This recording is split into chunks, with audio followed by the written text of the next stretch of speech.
Stave 2, the first of the three spirits. When Scrooge awoke, it was so dark that, looking out of bed, he could scarcely distinguish the transparent window from the opaque walls of his chamber.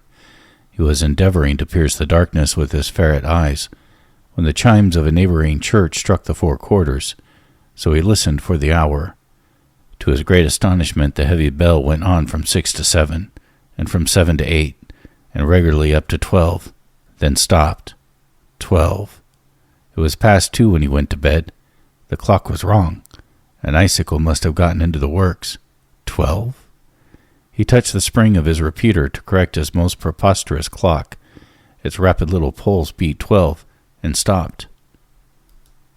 "Why, it is impossible," said Scrooge. "They could have slept through a whole day and far into another night. It is impossible that anything has happened to the sun, and this is 12 at noon." The idea being an alarming one, he scrambled out of bed and groped his way to the window. He was obliged to rub the frost off with the sleeve of his dressing gown before he could see anything, and could see very little then. All he could make out was that it was still very foggy and extremely cold, and that there was no noise of people running to and fro, and making a great stir, as there unquestionably would have been if the night had beaten off the bright day and taken possession of the world. Scrooge went to bed again, and thought, and thought, and thought it over and over, and could make nothing of it. The more he thought, the more perplexed he was, and the more he endeavored not to think, the more he thought. Marley's ghost bothered him exceedingly. Every time he resolved within himself, after a mature inquiry, that it was all a dream, his mind flew back again, like a strong spring released, to his first position, and presented the same problem to be worked all through. Was it a dream or not? Scrooge lay in this state until the chime had gone 3 quarters more, when he remembered, on a sudden, that the ghost had warned him of a visitation when the bell tolled 1. He resolved to lie awake until the hour was past, and considering that he could no more go to sleep than go to heaven, this was, perhaps, the wisest resolution in his power. The quarter was so long that he was more than once convinced he must have sunk into a doze unconsciously and missed the clock. At length it broke upon his listening ear. Ding-dong. "A quarter past," said Scrooge, counting. "Ding-dong." "Half past," said Scrooge. "Ding-dong." "A quarter to it," said Scrooge. "Ding-dong." "The hour itself," said Scrooge triumphantly, "and nothing else." He spoke before the hour bell sounded, which it now did with a deep, dull, hollow, melancholy 1. Lights flashed up in the room upon the instant, and the curtains of his bed were drawn. The curtains of his bed were drawn aside, I tell you, by a hand. Not the curtains at his feet, not the curtains at his back, but those to which his face was addressed. The curtains of his bed were drawn aside, and Scrooge, starting up into a half-recumbent attitude, found himself face to face with the unearthly visitor who drew them, as close to it as I am now to you, and I am standing in the spirit at your elbow. It was a strange figure, like a child, yet not so like a child, as like an old man, viewed through some supernatural medium, which gave him the appearance of having receded from the view, and being diminished to a child's proportion. Its hair, which hung about its neck and down its back, was white, as if with age, and yet the face had not a wrinkle in it, and the tenderest bloom was on the skin.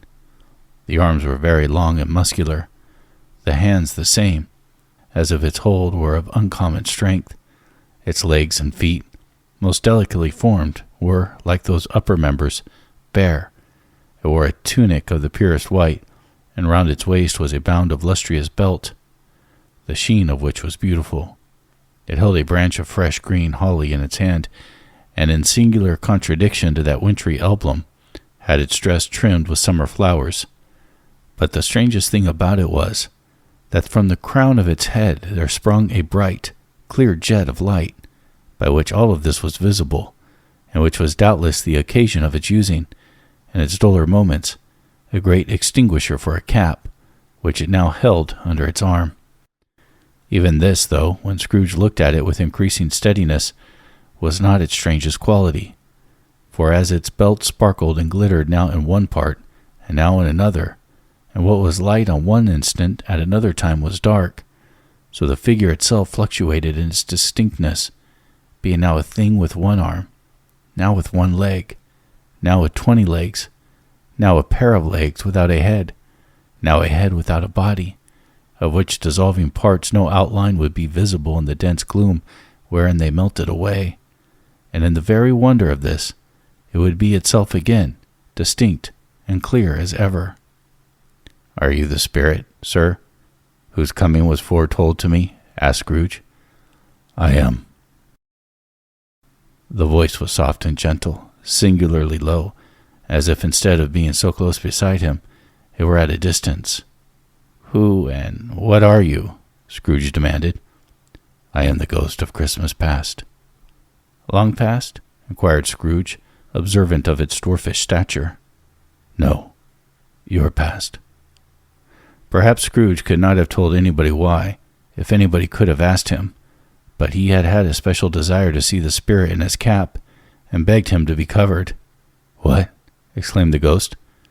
"Would you so soon put out, with worldly hands, the light I give? Is it not enough that you are one of those whose passions made this cap, and forced me through the whole trains of years to wear it, low upon my brow?"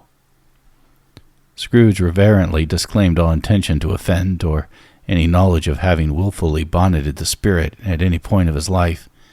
He then made bold to inquire what business brought him there. "Your welfare," said the ghost. Scrooge expressed himself as much obliged, but could not help thinking that a night of unbroken rest would have been more conducive to that end. The spirit must have heard him thinking, for it said immediately, "Your reclamation, then. Take heed." It put out its strong hand as it spoke, and clasped him gently by the arm. "Rise, and walk with me." It would have been in vain for Scrooge to plead that the weather and the hour were not adapted to pedestrian purposes, that his bed was warm and the thermometer a long way below freezing, that he was clad but lightly in his slippers, dressing gown, and nightcap, and that he had a cold upon him at that time. The grasp, though gentle as a woman's hand, was not to be resisted. He rose, but finding that the spirit made toward the window, clasped its robe in supplication. "I am a mortal," Scrooge remonstrated, "and liable to fall." "Bear but a touch of my hand there," said the spirit, laying it upon his heart, "and you shall be upheld in more than this." As the words were spoken, they passed through the wall, and stood upon an open country road, with fields on either hand. The city had entirely vanished. Not a vestige of it was to be seen. The darkness and the mist had vanished with it, for it was a clear, cold winter day, with snow upon the ground.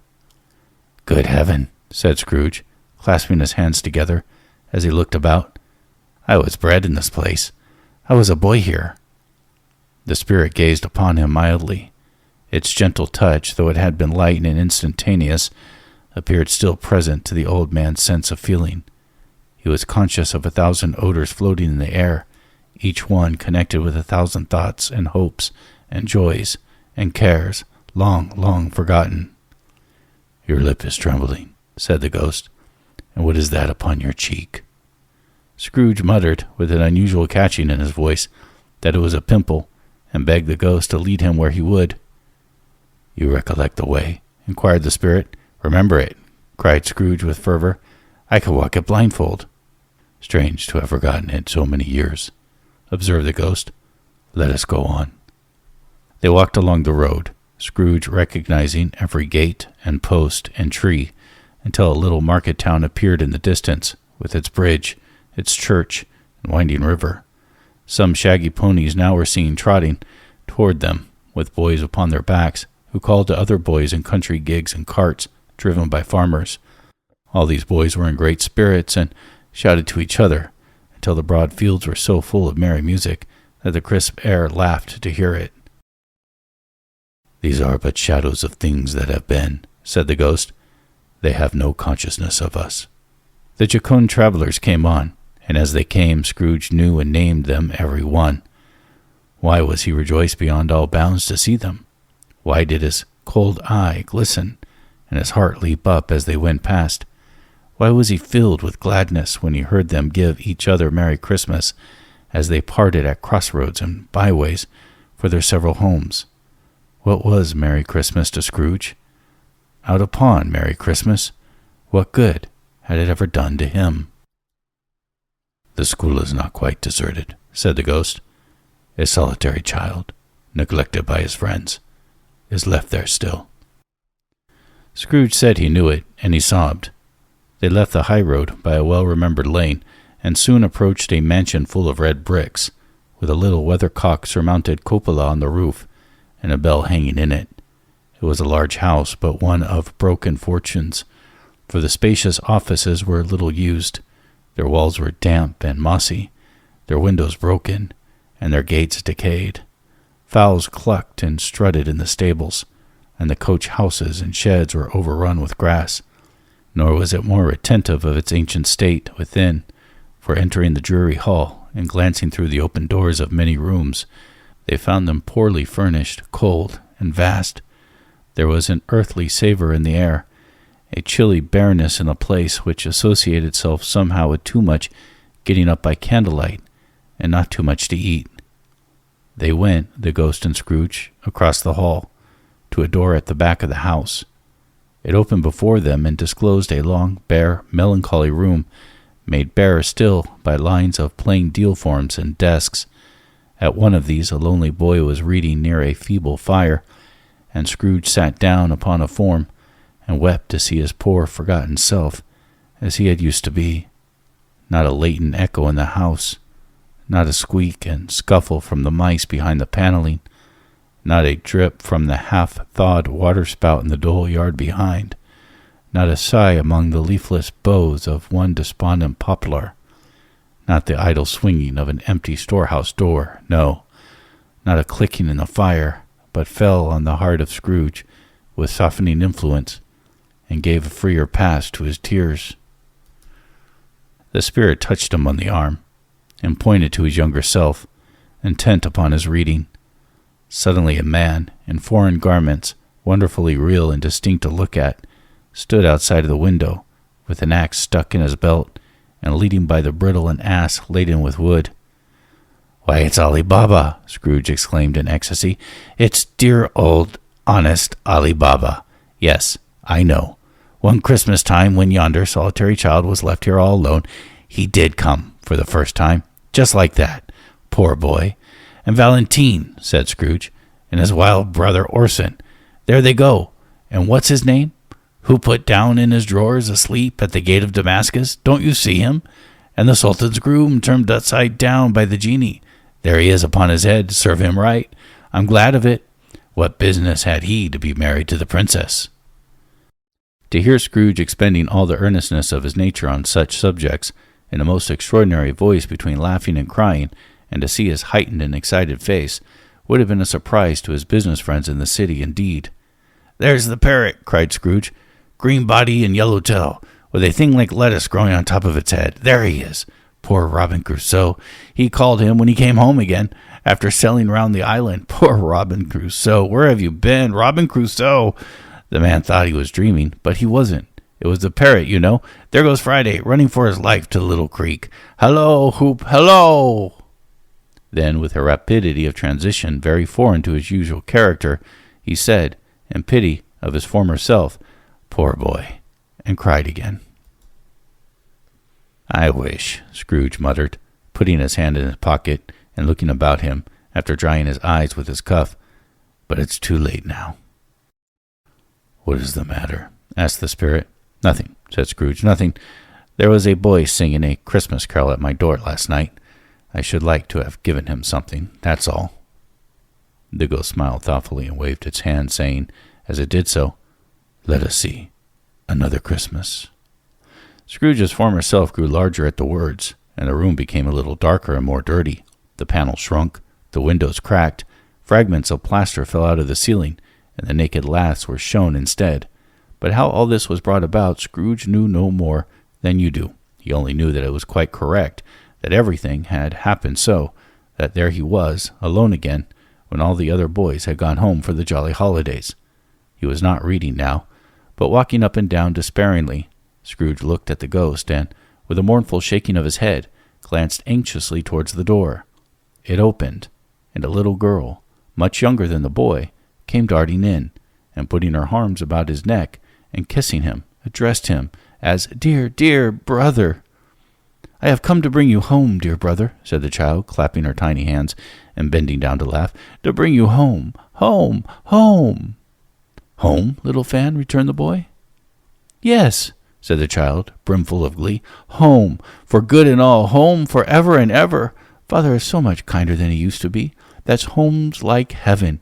He spoke so gently to me one dear night I was going to bed that I was not afraid to ask him once more if you might come home. And he said, yes, you should, and he sent me in a coach to bring you, and you're going to be a man," said the child, opening her eyes, "and are never, ever coming back here. But first, we're going to be together all Christmas long and have the merriest time in the world." "You are quite a woman, little Fan," exclaimed the boy. She clapped her hands and laughed, and tried to touch his head, but being too little, laughed again, and stood on tiptoe to embrace him. Then she began to drag him, in her child eagerness, toward the door, and he, nothing too loath to go, accompanied her. A terrible voice in the hall cried, "Bring down Master Scrooge's box, there!" And in the hall appeared the schoolmaster himself, who glared on Master Scrooge with a ferocious condescension, and threw him into a dreadful state of mind by shaking hands with him. He then conveyed his and his sister into the veriest old well of a shivering best parlor that was ever seen, where the maps upon the wall and the celestial and terrestrial globes in the windows were waxy with cold. Here he produced a decanter of curiously light wine and a block of curiously heavy cake, and administered installments of those dainties to the young people, at the same time sending out a meagre servant to offer a glass of something to the postboy, who answered that he thanked the gentleman, but if it was the same tap as he had tasted before, he had rather not. Master Scrooge's trunk being by this time tied on the top of the chaise, the children bade the schoolmaster good-bye right willingly, and getting into it, drove gaily down the garden sweep, the quick wheels dashing the hoar frost and snow from off the dark leaves of the evergreens like spray. "Always a delicate creature, whom a breath might have withered," said the ghost, "but she had a large heart." "So she had," cried Scrooge. "You're right. I will not gainsay it, Spirit, God forbid." "She died a woman," said the ghost, "and had, I think, children?" "One child," Scrooge returned. "True," said the ghost. "Your nephew?" Scrooge seemed uneasy in his mind, and answered briefly, "Yes." Although they had but that moment left the school behind them, they were now in the busy thoroughfares of a city, where shadowy passengers passed and repassed, where shadowy carts and coaches battled for the way, and all the strife and tumult of a real city were. It was made plain enough by the dressing of the shops that here, too, it was Christmas time again, but it was evening, and the streets were lighted up. The ghost stopped at certain warehouse doors, and asked Scrooge if he knew it. "Know it," said Scrooge. "I was apprenticed here." They went in. At sight of old gentleman in a Welsh wig sitting behind such a high desk that if it had ever been 2 inches taller he must have knocked his head against the ceiling, Scrooge cried in great excitement, "Why, it's old Fezziwig! Bless his heart, it's Fezziwig, alive again!" Old Fezziwig laid down his pen and looked up at the clock, which pointed to the hour of 7. He rubbed his hands, adjusted the capricious waistcoat, laughed all over himself, from his shoes to his organ of benevolence, and called out, in comfortable, oily, rich, fat, jovial voice, "Yo-ho, there! Ebenezer! Dick!" Scrooge's former self, now a grown man, came briskly in, accompanied by his fellow apprentice. "Dick Wilkins, to be sure," said Scrooge to the ghost. "Bless me, yes, there he is. He was very much attached to me, was Dick. Poor Dick. Dear, dear." "Yo, my boys," said Fezziwig. "No more work tonight. Christmas Eve, Dick. Christmas Eve, Ebenezer. Let us have the shutters up," cried old Fezziwig with a sharp clap of his hands, "before a man can say Jack Robinson." You wouldn't believe how those two fellows went at it. They charged into the street with the shutters, 1, 2, 3, had 'em up in their places, 4, 5, 6, barred 'em and penned them, 7, 8, 9, and came back before you could have gotten to 12, panting like racehorses. "Hilly-ho!" cried Fezziwig, skipping down from the high desk with wonderful agility. Clear away, my lads, and let us have lots of room here. Hilly-ho, Dick. Cheer up, Ebenezer. Clear away. Clear away. There was nothing they wouldn't have cleared away, or couldn't have cleared away, with old Fezziwig looking on. It was done in a minute. Every movable was packed off, as it were dismissed from public life forevermore. The floor was swept and watered, the lamps were trimmed, fuel was heaped upon the fire, and the warehouse was as snug and warm and dry and bright as a ballroom as you would desire to see upon a winter's night. In came a fiddler with a music book, and went up to the lofty desk and made an orchestra of it, and turned like 50 stomach aches. In came Mrs. Fezziwig, one vast substantial smile. In came the 3 Miss Fezziwigs, beaming and lovable. In came the 6 young followers whose hearts they broke. In came all the young men and women employed in the business. In came the housemaid with her cousin the baker. In came the cook with her brother's particular friend the milkman. In came the boy from over the way, who was suspected of not having board enough from his master, trying to hide himself behind the girl from next door but one, who was proved to have had her ears pulled by her mistress. In they all came, one after another, some shyly, some boldly, some gracefully, some awkwardly, some pushing, some pulling. In they all came, anyhow and everywhere. Away they all went, 20 couple at once, hands half round and back again and the other way. Down the middle and up again, round and round in various stages of affectionate groupings. Old top couple always turning up in the wrong place, new top couple starting off again as soon as they got there, all top couples at last, and not a bottom one to help them. When this result was brought about, old Fezziwig, clapping his hands to stop the dance, cried out, "Well done!" And the fiddler plunged his hot face into a pot of porter, especially provided for that purpose. But, scorning rest, upon his reappearance he instantly began again, though there were no dancers yet, as if the other fiddler had been carried home, exhausted, on a shutter, and he were a brand-new man resolved to beat him out of sight, or perish. There were more dances, and there were more forfeits, and more dances, and there was cake, and there was negus, and there was a great piece of cold roast, and there was a great piece of cold boiled, and there were mince pies, and plenty of beer. But the great effect of the evening came after the roast and boiled, when the fiddler, an artful dog mind, the sort of man who knew his business better than you or I could have told him, struck up Sir Roger de Coverley. Then old Fezziwig stood out to dance with Mrs. Fezziwig, top couple too, with a good stiff piece of work cut out for them, 3 or 4 and 20 pair of partners, people who were not to be trifled with, people who would dance and had no motion of walking. But if they had been twice as many, 4 times, old Fezziwig would have been a match for them, and so would Mrs. Fezziwig. As to her, she was worthy to be his partner in every sense of the term. If that's not high praise, tell me higher, and I'll use it. A positive light appeared to issue from Fezziwig's calves. They shone in every part of the dance like moons. You wouldn't have predicted, at any given time, what could become of them next. And when old Fezziwig and Mrs. Fezziwig had all gone through the dance, advance and retire, both hands to your partner, bow and curtsy, corkscrew, thread the needle, and back again to your place, Fezziwig cut so deftly that he appeared to wink with his legs, and came upon his feet again without a stagger. When the clock struck 11, the domestic ball broke up. Mr. and Mrs. Fezziwig took their stations, one on either side of the door, and shaking hands with every person individually as he or she went out, wishing him or her a Merry Christmas. When everybody had retired but the 2 prentices, they did the same to them, and thus the cheerful voices died away, and the lads were left to their beds, which were under a counter in the back shop. During the whole of this time, Scrooge had acted like a man out of his wits. His heart and soul were in the scene, and with his former self.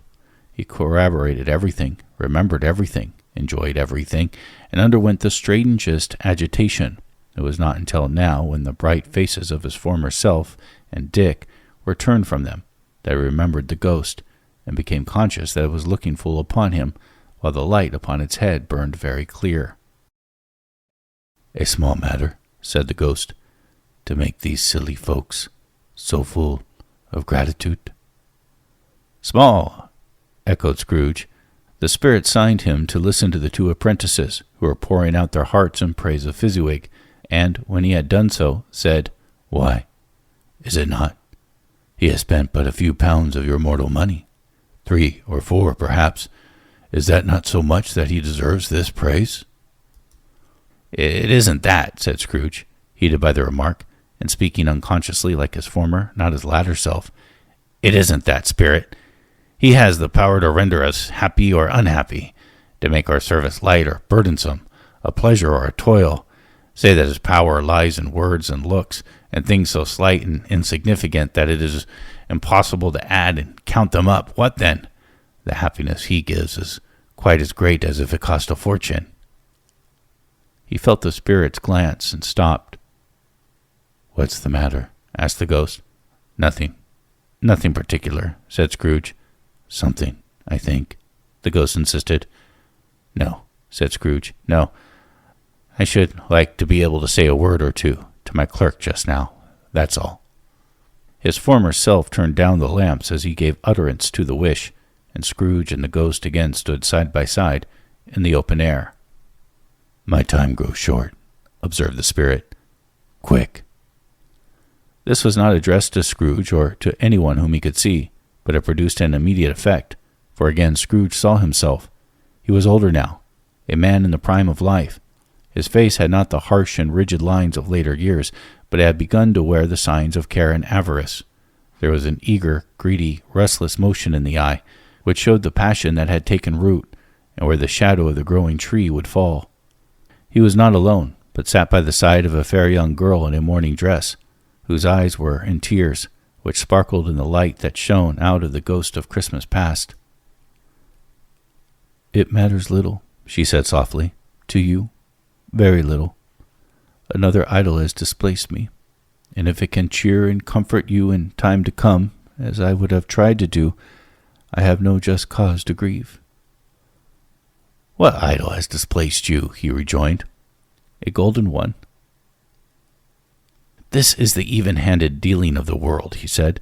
"There is nothing on which it is so hard as poverty, and there is nothing it professes to condemn with such severity as the pursuit of wealth." "You fear the world too much," she answered gently.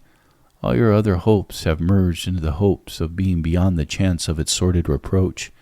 I have seen your nobler aspirations fall off one by one, until the master passion, gain, engrosses you. Have I not?" "What then?" he retorted. "Even if I had grown so much wiser, what then? I am not changed toward you." She shook her head. "Am I?" "Our contract is an old one. It was made when we were both poor and content to be so, until, in good season, we could improve our worldly fortune by our patient industry. You are changed. When it was made, you were another man." "I was a boy," he said impatiently. "Your own feeling tells you that you are not what you are," she returned. "I am. That which promised happiness when we were one in heart is fraught with misery now that we are two. How often and how keenly I have thought of this, I will not say. It is enough that I have thought of it, and can release you." "Have I ever sought release?" "In words, no, never." "In what then?" "In a changed nature, in an altered spirit, in another atmosphere of life, another hope as its great ends, in everything that made my love of any worth or value in your sight. If this had been between us," said the girl, looking mildly, but with steadiness upon him, "tell me, would you seek me out and try to win me now? Oh, no." He seemed to yield to the justice of this supposition in spite of himself, but he said with a struggle, "You think not?" "I would gladly think otherwise if I could," she answered. "Heaven knows, when I have learned a truth like this, I know how strong and irresistible it must be.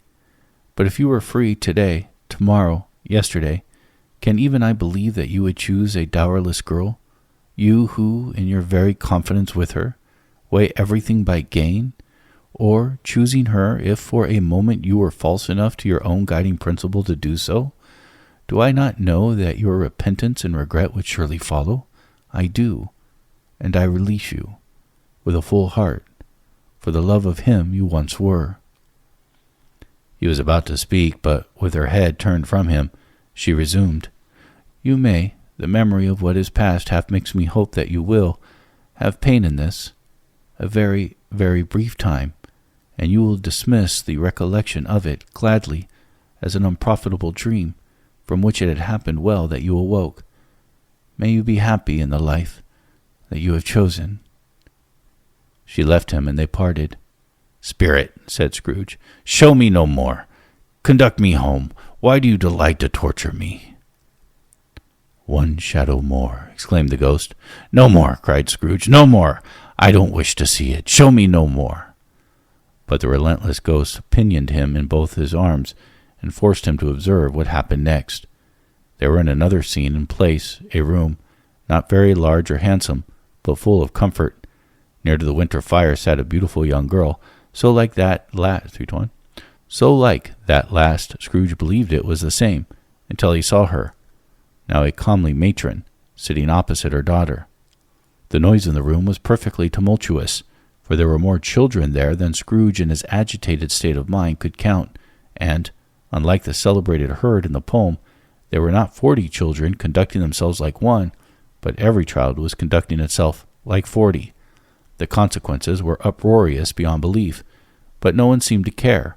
On the contrary, the mother and daughter laughed heartily and enjoyed it very much, and the latter, soon beginning to mingle in the sports, got pillaged by the young brigands most ruthlessly. What would I have not given to be one of them? Though I could never have been so rude, oh no.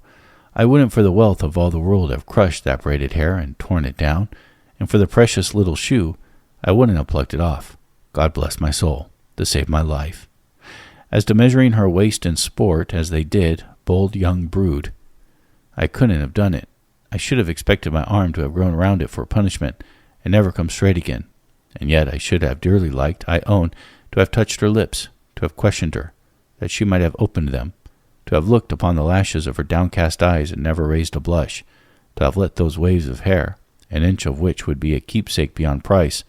In short, I should have liked, I do confess, to have had the slightest license of a child, and yet to have been a man enough to know its value. But now a knocking at the door was heard, and such a rush immediately ensued that she, with laughing face and plundered dress, was borne toward it in the center of a flushed and boisterous group, just in time to greet the father, who came home attended by a man laden with Christmas toys and presents.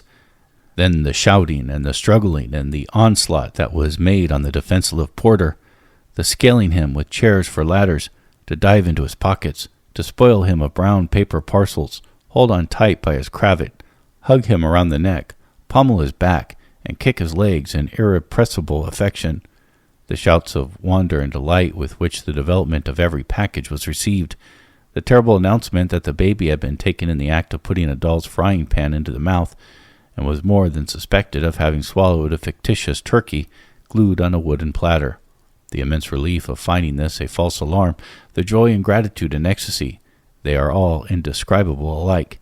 It is enough that, by degrees, the children and their emotions got out of the parlor, and, by one stair at a time, up to the top of the house, where they went to bed, and so subsided. And now Scrooge looked more attentively than ever, when the master of the house, having his daughter leaning fondly on him, sat down with her and her mother at his own fireside, and when he thought that such another creature, quite as graceful and full of promise, might have called him father, and been a springtime in the haggard winter of his life, his sight grew very dim indeed. "Belle," said the husband, turning to his wife with a smile, "I saw an old friend of yours this afternoon." "Who was it?" "Guess." "How can I, Tut? Don't know," she added in the same breath, laughing as he laughed. "Mr. Scrooge?" Mr. Scrooge it was. I passed his office window, and it was not shut up, and he had a candle inside. I could scarcely help seeing him. His partner lies upon the point of death, I hear, and there he sat alone, quite alone in the world, I do believe. "Spirit," said Scrooge in a broken voice, "remove me from this place." "I told you these were shadows of things that have been," said the ghost, "that they are what they are. Do not blame me." "Remove me," Scrooge exclaimed. "I cannot bear it." He turned upon the ghost, and seeing that it looked upon him with a face in which, in some strange way, there were fragments of all the faces it had shown him, wrestled within it. "Leave me. Take me back. Haunt me no longer." In the struggle, if that can be called a struggle, in which the ghost, with no visible resistance on its own part, was undisturbed by any effort of its adversary, Scrooge observed that its light was burning high and bright, and dimly connecting that with its influence over him, he seized the extinguisher cap, and by a sudden action pressed it down upon its head. The spirit dropped beneath it, so that the extinguisher covered its whole form, but though Scrooge pressed it down with all his force, he could not hide the light, which streamed from under it in an unbroken flood upon the ground. He was conscious of being exhausted, and overcome by an irresistible drowsiness, and further of being in his own bedroom. He gave the cap a parting squeeze, in which his hand relaxed, and had barely time to reel to bed, before he sank into a heavy sleep.